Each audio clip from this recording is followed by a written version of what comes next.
Hi, Assalamualaikum warahmatullahi wabarakatuh. Good morning, students. How are you today?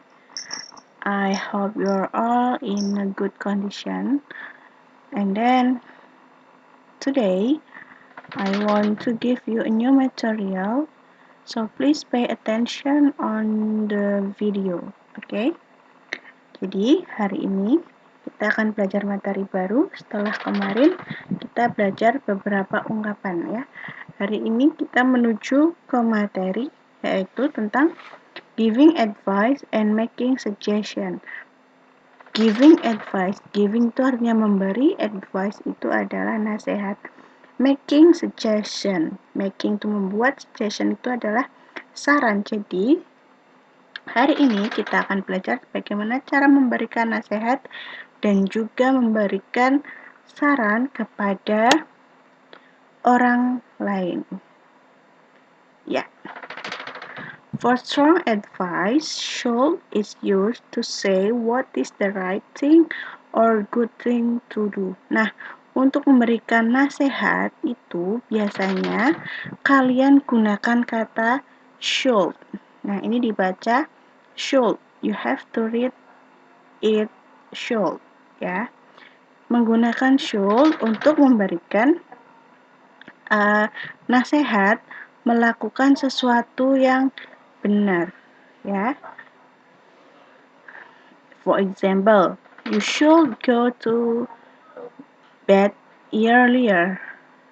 Nah, ini saran ini diberikan ketika seseorang menyatakan I am always tired. Saya selalu lelah atau saya merasa lelah. Lalu diberikan nasihat, you should go to bed earlier. Kamu seharusnya, ya, should itu artinya seharusnya. Kamu seharusnya go to bed, istirahat lebih awal. Okay.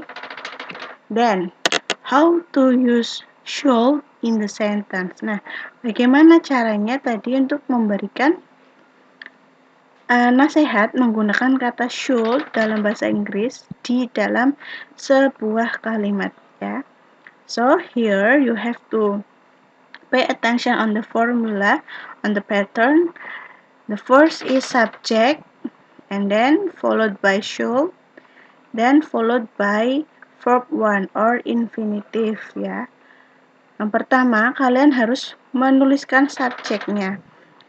Lalu diikuti dengan should, diikuti lagi dengan kata kerja yang pertama, kata kerja yang masih asli. Oke. There are many kinds of subject in English, ya. Jadi banyak sekali macam-macamnya subjek dalam bahasa Inggris. Subjek itu apa, Miss? Subjek adalah pelakunya, ya, atau yang ditujukan, ya. The first day, ya, ini supaya kalian gampang mengingatnya, saya akan beri kalimat yang mudah untuk mengingatkan apa saja subjek dalam bahasa Inggris. Okay, let we read together. They, we, I, you, he, she, it. Nah, ini bisa disingkat supaya kalian gampang ingatnya. Dewi, Ayu, he, she, it. Ya. They artinya mereka, we kita atau kami, I saya, you kamu, he itu untuk dia laki-laki, she untuk dia wanita atau dia perempuan, it untuk menyatakan hewan dan benda. Oke, coba kita lihat contohnya. Let we see the example. Ya, tadi ada subject followed by should and then followed by verb 1. Let's see the sentence, ya. The first, they should study before the test. Nah, kita lihat ini struktur kalimatnya. They tadi termasuk dalam subjek atau kita singkat jadi S. Then ada should, ya, diikuti dengan should. Ini should-nya, and then diikuti dengan kata kerja pertama, study. Ini yang masih asli, kalian bisa cari artinya di kamus. Apa artinya? They should study before the test. Mereka seharusnya belajar sebelum ulangan. Iya, pintar. Selanjutnya, you should wash your hands. Nah, mana subjeknya? Subjeknya adalah you. Tadi ya, ada ya. They, we, are, you. Ini you, subjek. Diikuti, followed by should. And then followed by verb 1. Wash.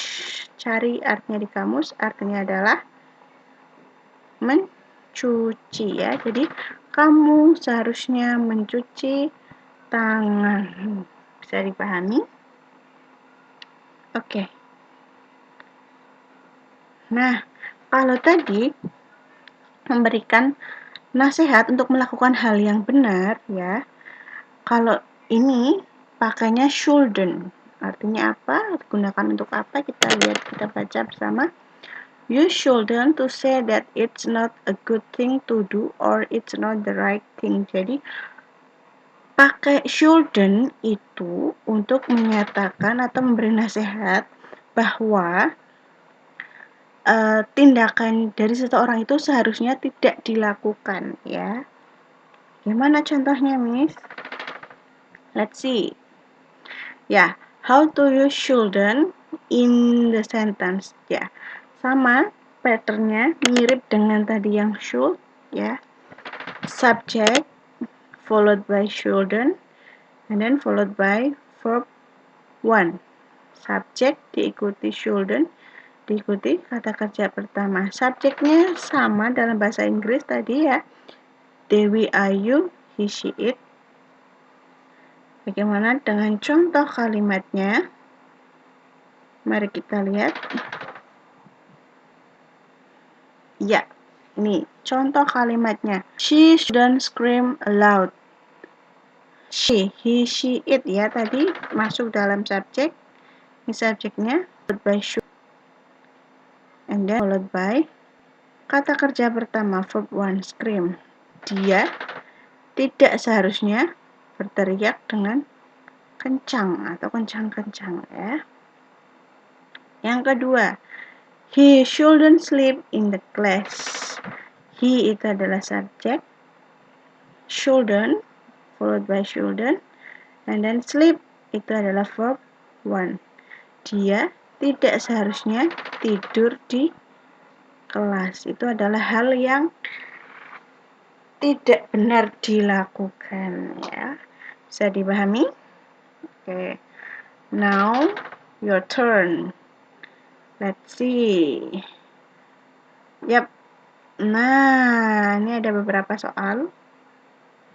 Tapi sudah ada contoh jawabannya ya. Nanti kalian ada tugasnya sendiri. You should plus verb to complete the sentence. Nah, ini ada contoh soalnya.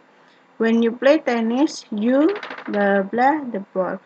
Kalau main tenis berarti harus melihat watch, itu adalah melihat bolanya ya.